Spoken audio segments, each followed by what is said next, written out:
Hey everybody, this is Perch. Let's go to this mail. We're talking about comic damage, not emotional damage, which feels like half the freaking industry has right now, fans and creators alike. But we won't go down that path. But by the way, I'll go down this path for a second.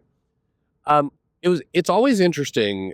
I've done videos in the past with the basic theme of if you're advocating for violence against your enemies, you don't understand heroes. And what's always fascinating to me are the people who want to argue with that point, because it's not really it's kind of such an obvious point that it feels stupid saying it, and it feels even stupider arguing with it. It's like people always want to go into but Perch, we live in unprecedented times.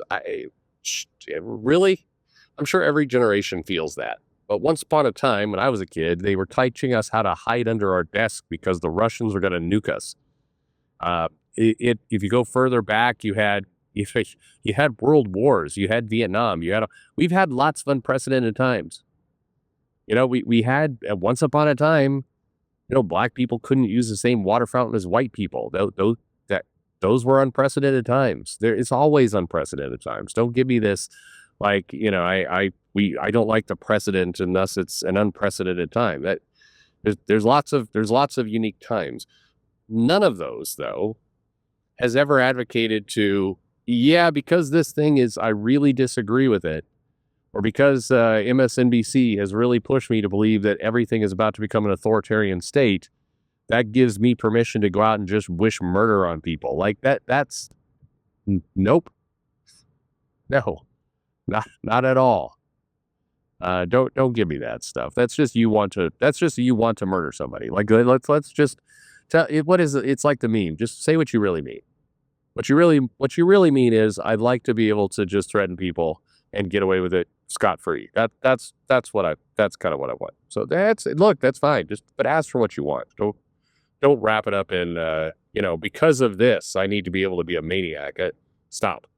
Stop making me do videos about how heroes don't just murder people. Anyway. All right, let's get to this mail. It says, Dear Perch, I love having a pull list at the LCS, but sometimes the comics in the pull list are not in mint condition and there's noticeable damage to it. For example, last week, my copy of Conan's Scourge of the Serpent had a printing error that made it noticeably crumpled on the cover. They said they were going to order a replacement, but warned that the replacement might also have the printing issue. About the crumpled book, it still read fine.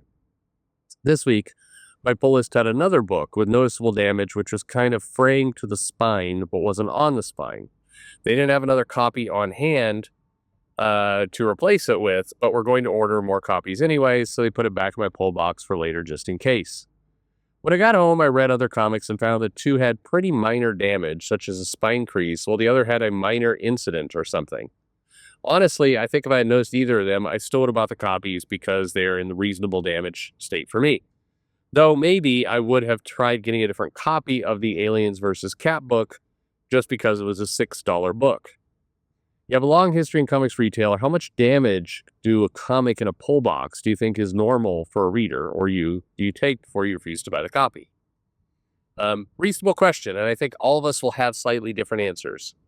So the very simple answer is, how much damage matters to you is, it's subjective. It kind of depends on what you want to do with it.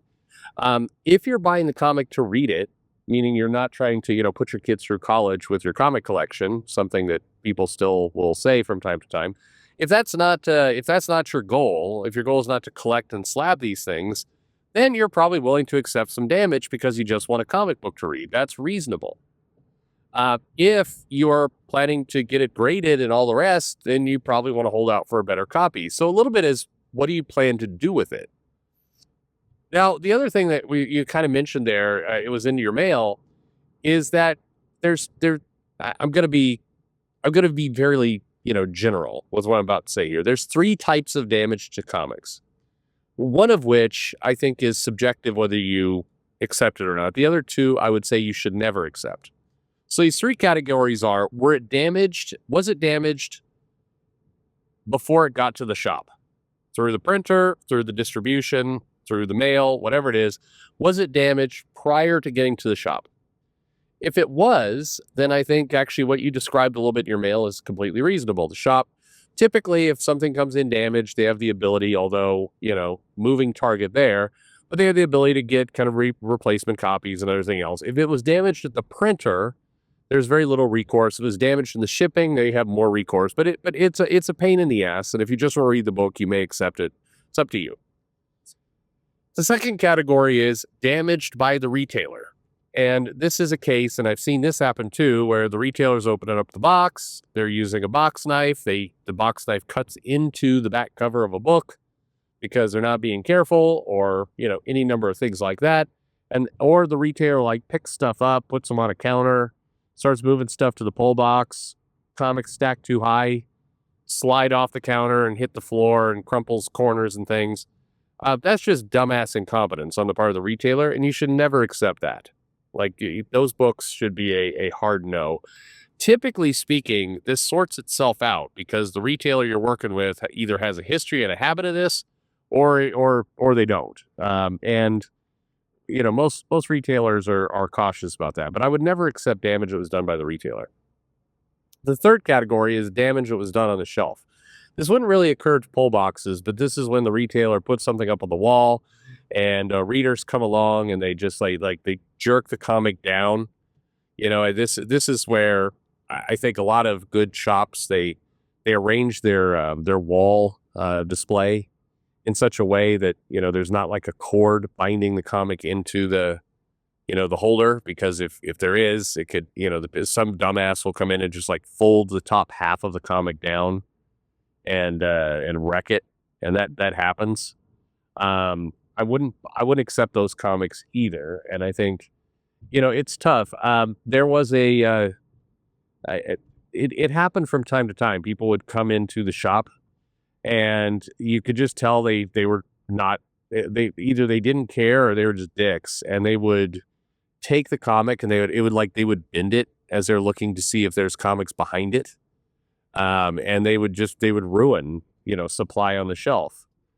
And that kind of stuff always was super, super aggravating. And that's a get the fuck out of my store kind of moment right there.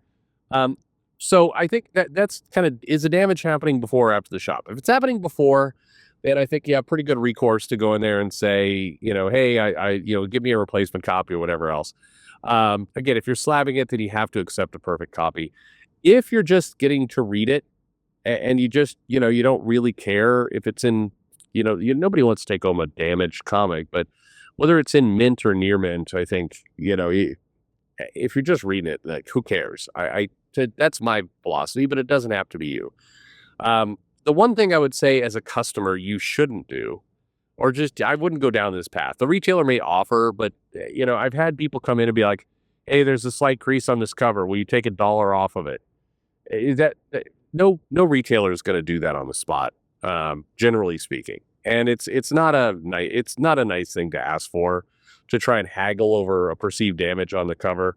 You also, and I'm sure you're a super honest person and everything else, but when people would come and do that to me, in the back of my mind, because I caught people doing it from time to time, it was, did the customer come in here and damage the book to some extent and then bring it up to the counter and ask if they could get it at a discount?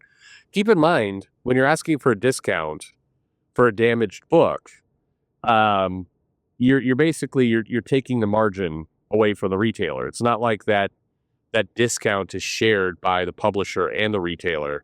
It's all coming out of the retailer. The publisher already has their money. So you are, if you're damaging stuff intentionally, you're absolutely stealing is what you're doing. And that's hardcore dick behavior.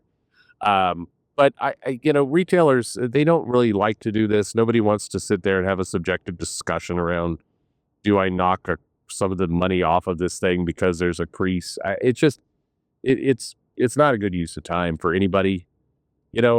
Comics are too expensive for sure, but just pay the price or don't pay the price. Don't try and, get I want 10% off this book because the corner's a little fuzzy.